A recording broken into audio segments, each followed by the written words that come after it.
모든 그리스도인들이 기도해야 한다라는 것에 동의할 것입니다. 이 말은 지난주에도 증거했는데요. 그렇다면 모든 그리스도인이 기도해야 된다라는 것에, 기도해야 한다라는 것에 동의하는 이유는 무엇일까요? 생각해 보셨나요?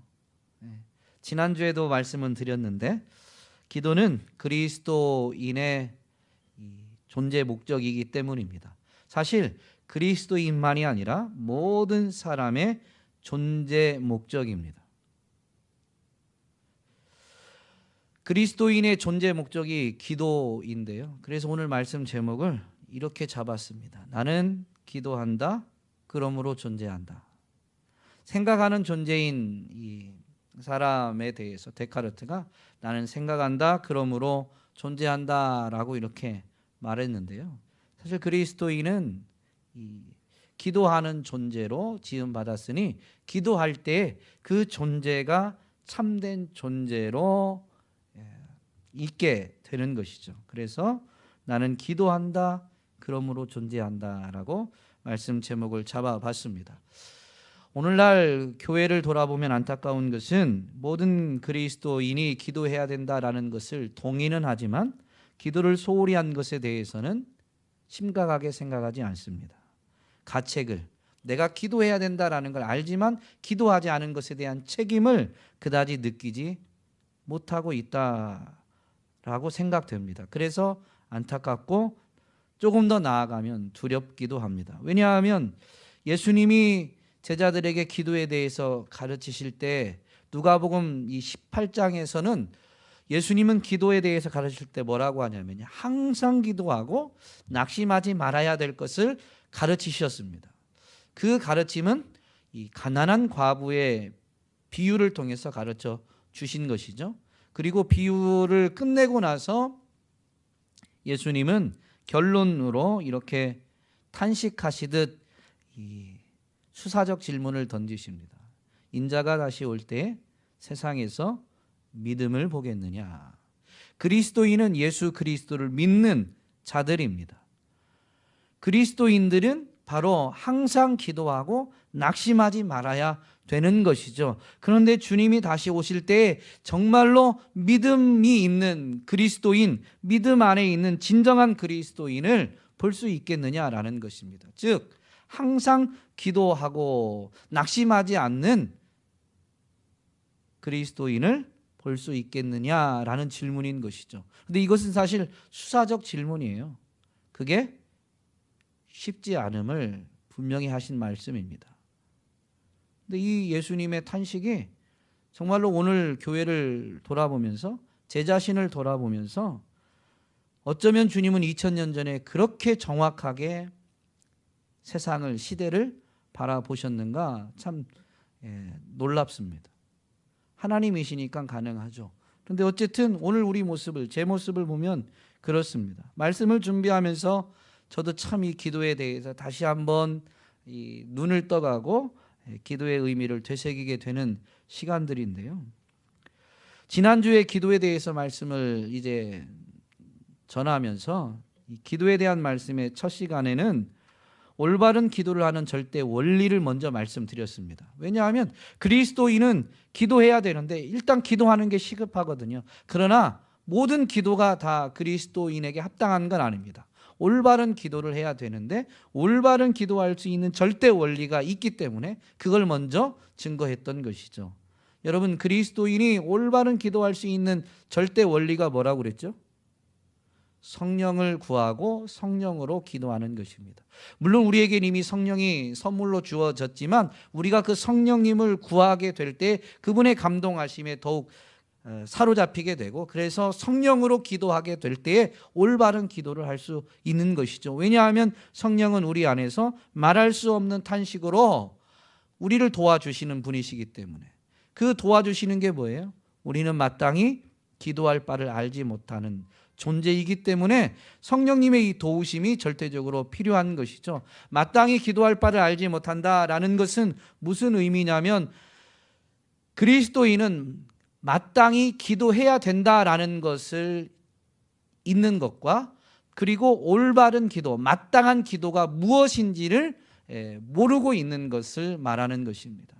두 가지입니다. 그리스도인은 기도하는 자다라는 것을 잊어버리는 것을 성령님이 도와주시고, 또 기도하더라도 어떤 기도가 마땅한 기도인지를 성령님이 깨닫게 해주시기 때문에 이 말할 수 없는 탄식으로 도우시는 성령님의 도우심을 따라서 기도할 때만 올바른 기도를 할 수 있는 것이죠.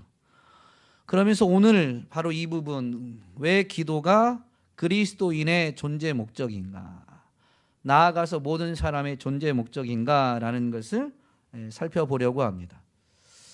이 기도가 사람의 존재 목적이다라고 할 때, 그러면 기도가 무엇인가 라는 부분이 먼저 다루어져야 되겠죠. 여러분은 기도가 뭐라고 생각하세요?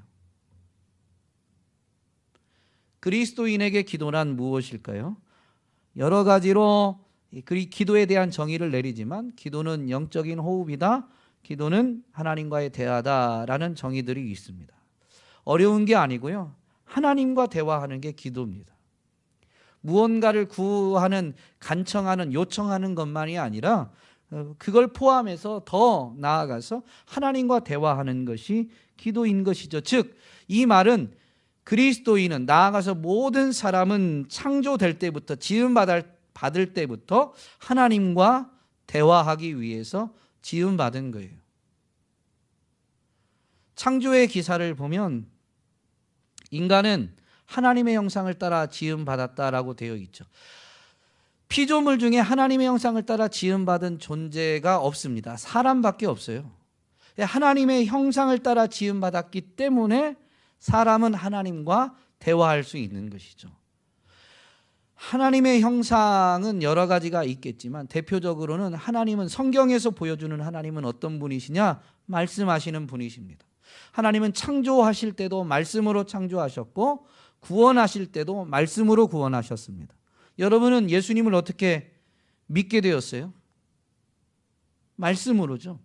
그분이 행하신 일을 우리가 믿게 된 것도 말씀으로입니다. 우리에게는 물론 이 말씀으로 인해서 예수님을 믿게 되었지만, 예수님이 이 땅에 오셨던 때는 그분을 만났고 그분을 보았습니다. 그런데 그분의 정체성이 뭐냐면, 요한복음에서 예수님은 말씀이시다라고 요한복음 1장에서 분명히 가르쳐 주시죠. 태초에 말씀이 계시니라, 이 말씀이 하나님과 함께 계셨으니 이 말씀이 곧 하나님이시다라고 증거하면서, 그분은 이 빛 되신 분이심을, 생명 되신 분이심을, 그 말씀이신 분이 육신이 되어 우리 가운데 오셨는데, 그분을 배울 때 아버지의 독생자의 영광을 본다라고 하면서, 하나님의 독생자, 하나님의 아들이신 예수 그리스도가 사실은 말씀이신 하나님이심을 분명히 가르쳐주고 있습니다. 그러므로 인간의 몸을 입고 이 땅에 오신 예수 그리스도를 만나서 그분의 대속사역을 보아서 예수님을 믿게 된 제자들조차도 말씀으로 말미암아 구원받은 것입니다. 하나님은 말씀으로 창조하시고 말씀으로 구원하시죠. 그분이 다시 오셔서 바로 이 예수 그리스도께서 믿는 자와 믿지 않는 자를 나누시고 심판을 하시죠. 그러므로 하나님은 말씀으로 심판하시는 분이신 것입니다. 하나님의 이 본성 중에 하나가 말씀하시는 거예요. 하나님의 형상을 따라 지음받은 인간은 그럼 어떤 존재예요? 말하는 존재예요. 인간은 언어적 존재예요. 물론 이 입, 혀의 기능이 제대로 된 기능을 하지 못하는 장애를 갖고 있는 분들도 있습니다. 소리를, 음성적 언어를 말하지 못하는 장애가 있을 수 있어요. 그런데 그런 분들은 말하지 않나요? 그런 분들도 말해요. 장애가 있을 뿐이지 말을 하지 않는 게 아니에요. 수화로, 바디랭귀지로 말하게 되어 있습니다. 인간의 특성, 하나님의 형상을 따라 지음받은 것인데요, 그 하나님의 형상을 따라 지음받은 그 특성 중에 하나가 바로 이 말하는 것입니다. 그런데 왜 하나님이 말씀하시는 분이고 인간을 말하는 존재로 만들었냐면, 하나님이 그 인간과 대화하기 위해서예요. 여러분,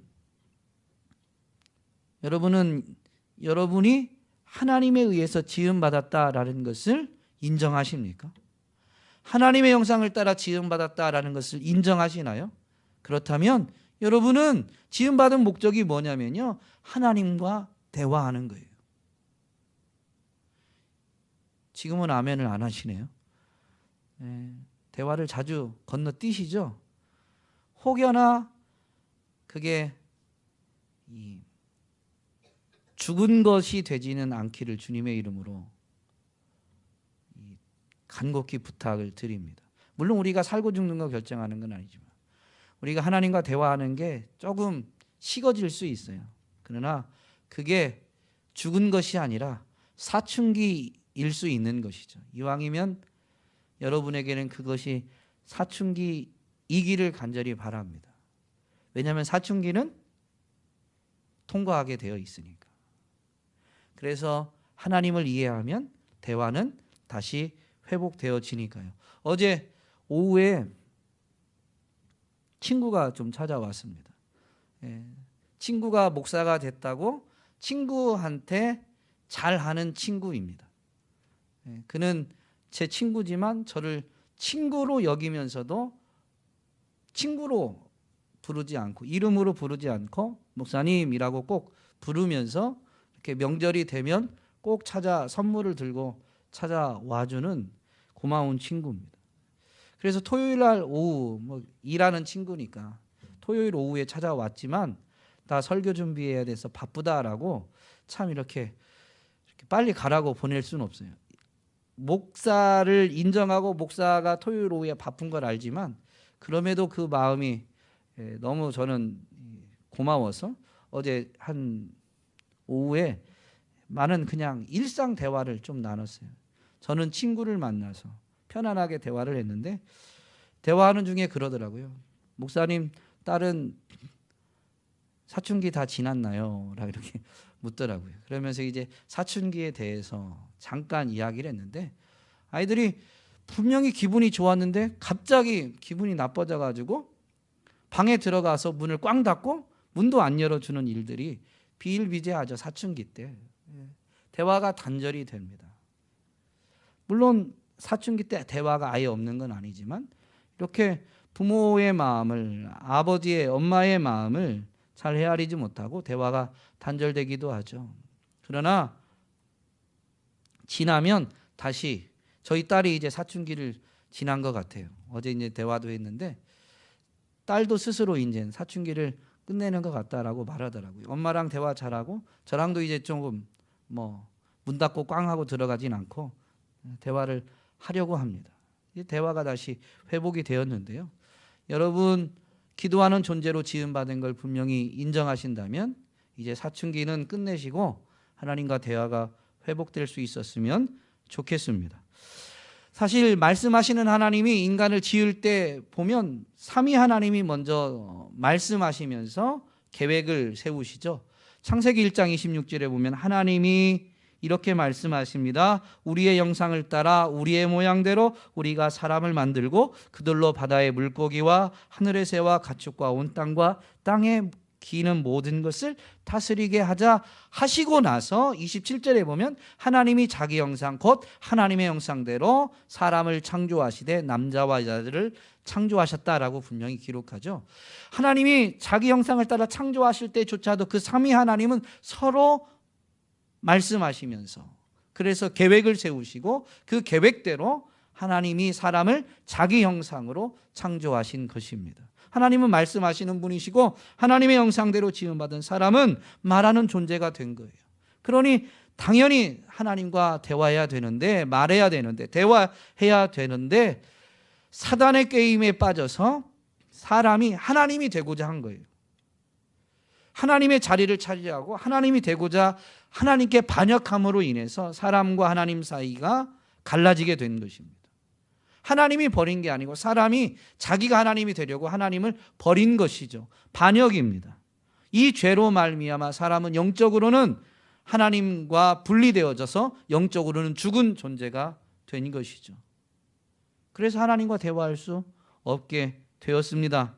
그런데 하나님이 그런 사람을 포기하지 않으시고 독생자를 보내셔서 사람의 죄를 대신 담당하게 하시고 예수 그리스도의 대속의 은혜를 믿으면 그 은혜를 베풀어 주셔서 이제 그를 믿는 자를 하나님의 자녀로 예수 그리스도 성자 하나님이신 하나님의 아들이신 예수 그리스도 안에서 그를 하나님의 아들로 받아주시게 되는 것이죠. 그래서 기도는 오직 예수님의 이름으로만 할 수 있는 거예요.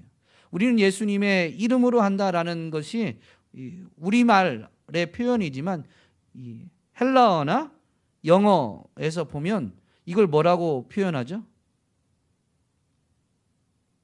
네, 어려운 질문을 드렸죠. 예. 헬라어에는 en이라는 단어로 en Christos, en Jesus Christos. 영어는 in Jesus Christ. 그래서 we pray in Jesus Christ 할 때 그리스도 안에서 하는 거예요. 예수 그리스도의 이름으로 기도한다는 것의 진정한 의미는 뭐냐면 그리스도 안에서 그리스도를 믿음으로 하나님께 하는 거예요. 우리 스스로 하나님께 나아갈 수가 없죠. 그리스도의 대속의 은혜로만 하나님과 우리의 관계가 회복되어져서 우리는 하나님을 아버지로 부르고 대화할 수 있는 거예요. 죄는 하나님과 우리 사이를 갈라 놓아서 대화가 안 되게 합니다. 그 죄의 뿌리가 뭐예요? 내가 하나님이 되고자 하니까 인생이 하나님이 되고자 하면 여호와 하나님을 찾지 않게 되는 것입니다. 기도가 있을 수 없어요. 그들은 기도할 수도 있습니다. 그런데 그들의 기도는 성경이 말하는 기도, 하나님과의 대화는 아니에요. 자기의 원함을 이루기 위해서 자기 스스로 노력을 하는, 그래서 하늘을 움직이려고 하는, 지성이면 지극한 정성이면 하늘이 감동한다, 지성이면 감천이다라는 표현을 쓰죠. 근데 그게 성경이 말하는 기도가 아니에요. 우리는 하나님과 대화하는 존재로 지음받았고 하나님이 되고자 했던 인생이 하나님과 대화를 차단했지만 예수 그리스도를 통해서 바로 이 하나님의 자녀됨이, 손상되었던 하나님의 형상이 회복되어져서 이제 인생이 하나님과 다시 대화할 수 있게 된 것입니다. 여러분 주 안에서 이 특권을, 이 은혜를 풍성히 누릴 수 있게 되기를 주님의 이름으로 축복합니다. 사실 우리로 하여금 하나님과 대화하도록 이 죄 문제를 해결해 주신 예수님은 보이지 않는 하나님의 형상입니다. 그래서 이 땅에 육을 입고 오신 예수님의 모습은 사실 하나님의 형상을 보여주시는 것이에요. 예수님은 어떤 분이세요? 기도하는 분이십니다. 오늘 본문이 그걸 가르쳐 주세요. 물론 요한복음 11장은 예수님이 부활이고 생명이심을 계시하시는 내용이기도 하지만 오늘 본문을 기도의 관점에서 본다면 예수님은 기도하시는 분이시다라는 걸 더 잘 알 수가 있는데요. 오늘 본문 앞부분을 짧게 설명을 드리면 예수님이 사랑하는 사람이 있습니다. 바로 나사로이죠. 그런데 그가 병들었어요. 그의 여동생 둘이, 마르다와 마리아가 사람을 보내서 예수님께 사랑하는 자가 병들었다라는 것을 알리게 됩니다. 그것은 그냥 알리는 게 목적이 아니라 그걸 알림으로 인해서 예수님이 오셔서 그 사랑하는 자 나사로를 그 병에서 고쳐주시기를 원한 것이죠. 그런데 그 소식을 전해 들은 예수님께서 계신 곳에서 이틀을 더 머무십니다. 그리고 나서 제자들에게 사랑하는 나사로가 잠들었다, 우리 가서 나사로를 깨우자라고 말씀하십니다. 제자들이 나사로가 잠든 것이면, 잠에서 깨는 것은 깨우지 않아도 시간이 지나면 깨게 되죠. 그렇게 이제 예수님께 답변을 하자 예수님이 분명히 말씀하십니다. 그 잠든 것은 죽은 것을 가리키신 것이고 제자들에게도 설명해 주시죠. 나사로가 죽었다. 그러면서 이제 오셔가지고 이 마르다와 마리아를 만나시면서 예수님을 믿으면 하나님의 영광을 볼 것을 분명히 말씀하십니다. 그러면서 예수님은 곧 부활이고 생명이심을, 그러니 예수님을 믿으면 하나님의 영광을 본다는 것은 예수님이 부활이고 생명이기 때문에 예수님이 부활이고 생명이심을 믿으면 예수님이 나사로를 살리는 것을 보게 될 것이다 라는 의미였지만, 그것은 마지막 때에나 이루어질 일로 여기고 지금 죽은 오라비 나사로가 살아날 것에 대해서는 전적으로 신뢰하지 못했죠. 그래서 예수님이 거듭 말씀하시면서 이제 무덤에까지 가서 그 무덤에 있는 돌을 옮겨 놓도록 이제 요구하시고, 그리고 나서 우리가 읽은 본문에 보면 예수님은 그 열려진 무덤문 앞에서 이렇게 기도하시죠. 아버지여, 내 말을 들으신 것을 감사하나이다. 예수님의 말을 들으신 것을 감사하신다고 합니다. 아직 죽은 나사로가 살아난 건 아니에요. 그러나 이미 그 이틀 더 머무시고 제자들에게 나사로를 깨우러 가자라고 분명히 예수님은 제자들에게 말씀하셨는데요. 이미 예수님은 하나님께 기도하셨다라는 걸 암시하고 있는 것이죠. 그리고 하나님은 그의 기도를 들으셔서 예수님은 하나님의 뜻에 따라서 죽은 나사로를 깨우러 오신 것입니다. 살리러 오신 것이죠. 그래서 이제 죽어있는 무덤 안에 있는 나사로 앞에서 나사로야 나오라 라는 것을 외치기 전에 먼저 이렇게 하나님 앞에 감사하신 것입니다. 이 감사를 잘 살펴보면 물론 예수님이 나사로야 나오라 함으로 죽은 나사로가 살아서 나오게 되지만, 죽은 나사로를 살리는 건 누구란 얘기예요? 하나님이시란 얘기예요. 여기에서 우리는 분명히 알 수 있는 게 뭐냐면, 예수님은 이미 기도하셨고 그 기도를 통해서 하나님의 뜻을 나타내시는 거예요. 그리고 이 일을 이루신 분이 하나님이시라는 것을 이 감사를 통해서 지금 드러내고 있는 것이죠. 성자 하나님, 성부께 말씀하시는 이 기도하시는 이 하나님은 오롯이 그 하나님께, 성부 하나님께 모든 영광을 돌리는 분이십니다. 그러면서 예수님이 이 말씀을 덧붙이시죠. 42절에 보면 항상 내 말을 들으시는 줄을 내가 알았나이다. 그러나 이 말씀 하옵는 것은 둘러선 무리를 위함입니다. 이 지금 내 말을 들으신 것을 감사합니다. 항상 내 말을 들으시는 줄을 제가 압니다 라고 이 말씀을 하셨는데, 이 말씀하옵는 것은 둘러선 무리를 위함이래요. 즉 살리는 것도 하나님이 하신다라는 것을 그 둘러선 무리에게 알리는 것이기도 하지만, 또 하나 알리는 게 있는데 바로 예수님이 항상 기도하는 분이다라는 것을 제자들이 알게 하시는 것이죠. 이 항상 내 말을 들으시는 줄을 내가 알았습니다 라고 이렇게 말씀하셨는데, 이 말은 뭐예요? 예수님이 항상 성부 하나님께 말씀하셨고 기도하셨고, 그때마다 성부 하나님은 항상 예수님의 기도를 들으셨다라는 의미이죠. 항상 내 말을 들으셨다라는 것은 이미 항상 예수님이 하나님께 말씀하셨다라는 것이고, 그것이 하나님에게 들려진 것입니다. 하나님이 그걸 들으신 거예요. 그러니 이 항상은 어떤 의미일까요? 예수님이 인간의 몸을 입으셨을 때만인가요? 이 말씀이 요한복음에만 기록되어져 있죠. 그런데 요한복음에서는 예수님을 뭐라고 분명히 가르쳐 주냐면, 요한복음 1장 1절에서 조금 전에 분명히 이 말씀을 제가 암송해서 읽어드렸는데요.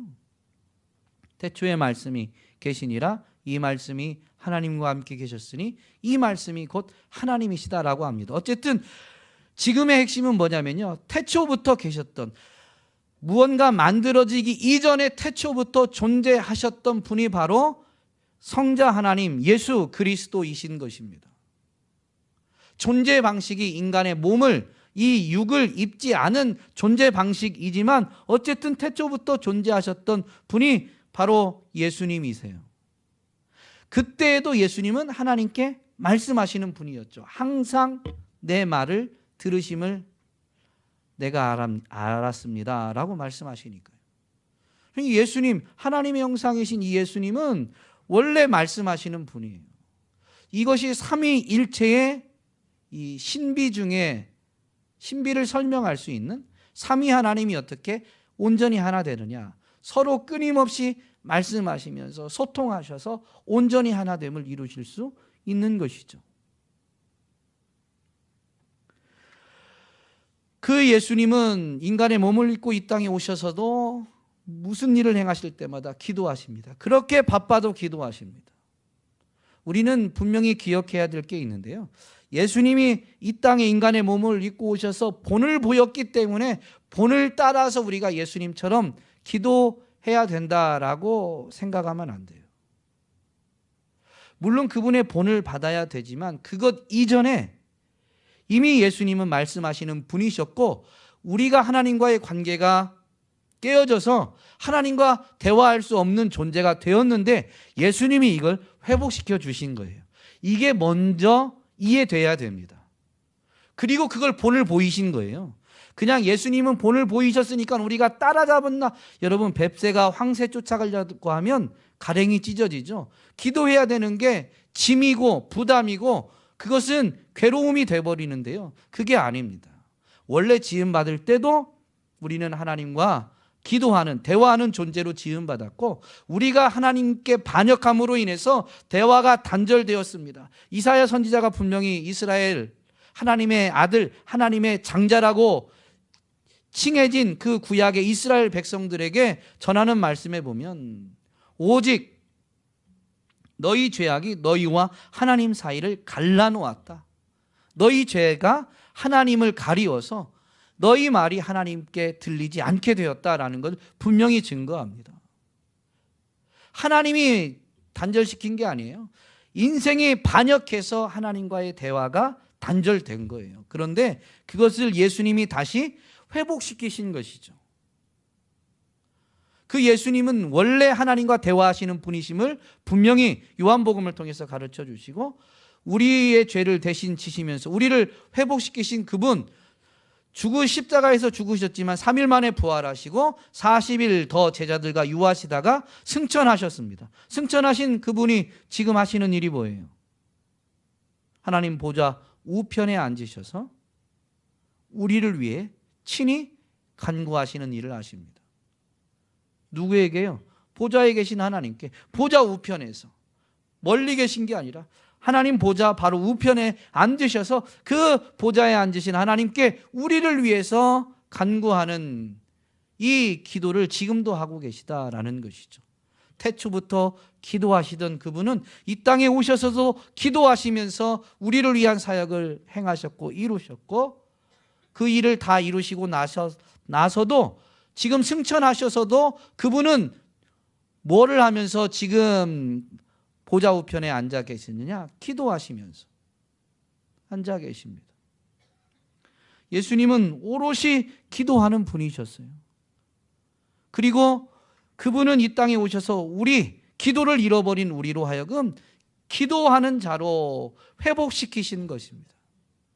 그래서 우리는 주님 안에서만 기도할 수 있고 주님 안에서만 기도하는 자로 존재하게 된 거예요. 여러분, 구원받았다라는 의미는 분명히 회복된 것인데요, 이거는 기도자로 회복되었다라는 것이죠.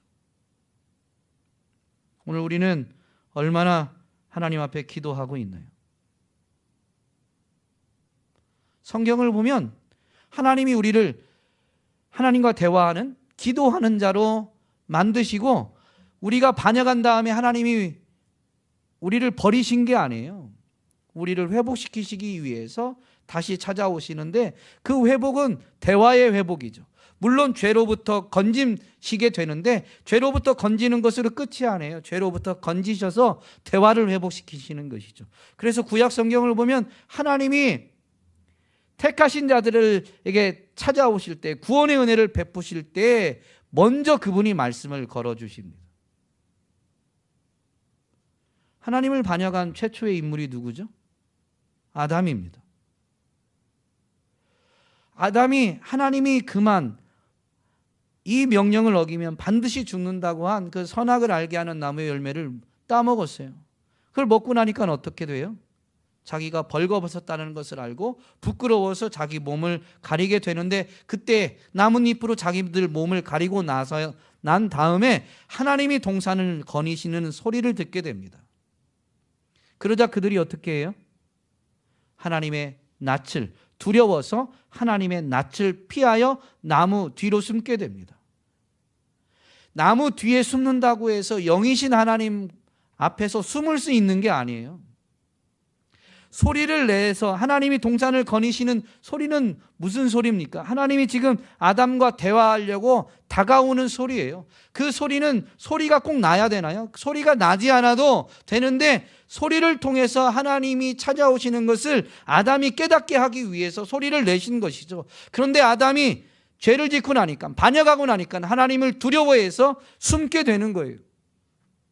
대화하려고 하나님께 나아가는 게 아니라 숨게 되는 거죠. 숨어있는, 나무 뒤에 숨은, 그 어디에 숨어 있는가를 몰라서 하나님이 그 다음에 숨은 아담을 향해서 아담아, 아담아, 내가 어디 있느냐라고 말씀하셨나요? 그게 아닙니다. 숨어 있는 걸 알고도 말씀하시는 거예요. 왜요? 죄 때문에 나오지 못하니까 그를 나올 수 있도록 말을 걸으시는 거죠. 대화를 회복하기 위해서 하나님이 먼저 말씀을 거시는 거예요. 그리고 하나님 앞에 나온 그에게 다시 그가 자신이 저지른 것을 자백하도록 분명히 아주 구체적으로 물으십니다. 내가 먹지 말라고 한 거 너 먹었니? 아니, 모르시고 계신가요? 다 알고 계세요. 그런데 물으시는 거예요. 대화를 끊어버리고 하는 게 아니라 대화를 다시 살리기 위해서 스스로 자신의 죄를 자백하도록 묻고 계신 것이죠. 자백하니까 물론 그 죄에 대한 이 형벌을 아담에게 분명히 말씀하시고 에덴 동산에서도 쫓아내시지만, 여러분 잊지 말아야 될 게 있어요. 인간이 스스로 가린, 나뭇잎으로 가린 그것을 하나님이 이제 치워주시고, 이제 죄 때문에 부끄러워하는 그를 하나님이 직접 지은 옷으로, 가죽 옷으로 가리워 주십니다. 여러분, 예수 그리스도는 어떤 분이냐면요, 우리가 부끄러워한 그거를 사해 주시고, 그분이 흰 세마포 옷, 그분이 이루신 그 의의 옷, 흰 세마포 옷으로 우리를 덧입혀 주시는 거예요. 이게 그리스도 안에 있는 것입니다. 아담과 하와는 창세기 4장에 가면 가인의 이름을 뭐라고 짓냐면, 내가 하나님으로 말미암아 아들을 얻었다라고 해서 이름을 가인이라고 지은 것이죠. 그리고 그 가인은 비록 잘못된 방법이었지만 어쨌든 부모님께 뭘 배웠어요? 하나님 앞에 제사를 드려야 됨을 배운 거예요. 그건 무슨 얘기냐면 하나님을 찾고 하나님 앞에 나아가야 된다. 우리는 하나님을 찾고 하나님 앞에 나아가고 하나님 앞에 대화해야 되는, 즉 기도해야 되는 존재임을 가르쳐 준 거죠. 가인은 실패했지만 아벨은 분명히 하나님이 기뻐하시는, 하나님이 흠양하시는 제사를 드리게 되었습니다. 가인에 의해서 아벨이 죽게 되지만 하나님은 그 기도자를 끊어버리시지 않으시죠. 아벨 대신 셋을 주시고 그 계보를 계속 이어가십니다. 구약을 보면 인생이 실패할 때마다 하나님은 어떻게 하시나요? 선지자를 통해서 계속 말씀하십니다. 선지자에게 말씀하시고 선지자를 통해서 말씀하시죠. 하나님은 끊임없이 말씀을 걸어오고 계신 거예요. 마지막 때에는 예수 그리스도를 통해서 말씀하시죠. 우리는 예수님을 영접하고 나면 우리 안에 계신 성령이 먼저 하나님이 우리에게 말씀하시는 것을, 말씀을 지금 걸어오고 계신 것을 느낄 수 있어야 됩니다. 하나님은 오늘도 환경을 통해서든 부족한 종을 통해서든 기록된 말씀 성경을 통해서든 하나님은 지금도 끊임없이 우리에게 대화를 시도하고 계세요. 말씀을 걸어오고 계세요.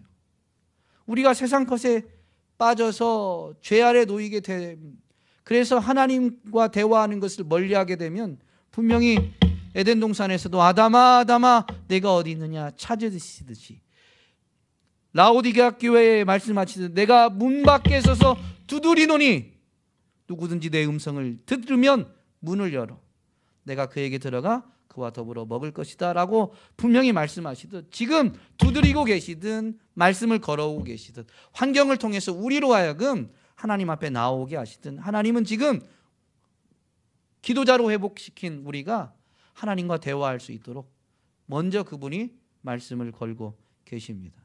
여러분은 지금 어디 계십니까? 여러분은 말씀을 걸어오시는 주님의 음성을 듣고 계신가요? 아니면 두드리는 소리를 듣고 계신가요? 아니면 그것도 들리지 않아서 환경을 통해서 하나님을 찾도록 일하시는 그 하나님을 느끼고 계신가요? 아니면 그조차도 외면한 채 사춘기 소년, 소녀가 되어서 방문을 걸어 잠그고 계신가요? 여러분 잊지 말아야 됩니다.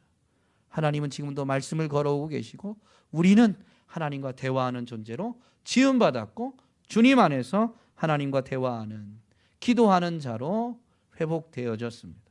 그러니 우리는 마땅히 기도해야 되는 것이죠. 지금도 성령님은 말할 수 없는 탄식으로 우리는 마땅히 기도해야 되는 자들임을 탄식하면서 우리에게 가르치고 계신데, 그분의 도우심을 분명히 힘입어서 기도자가 되시기를, 하나님과 깊은 대화를 나누시는, 그래서 갈수록 하나님을 더 깊이 알고 하나님의 사랑을 더 풍성히 누리는 하나님의 자녀들이 되시기를 주님의 이름으로 축복합니다.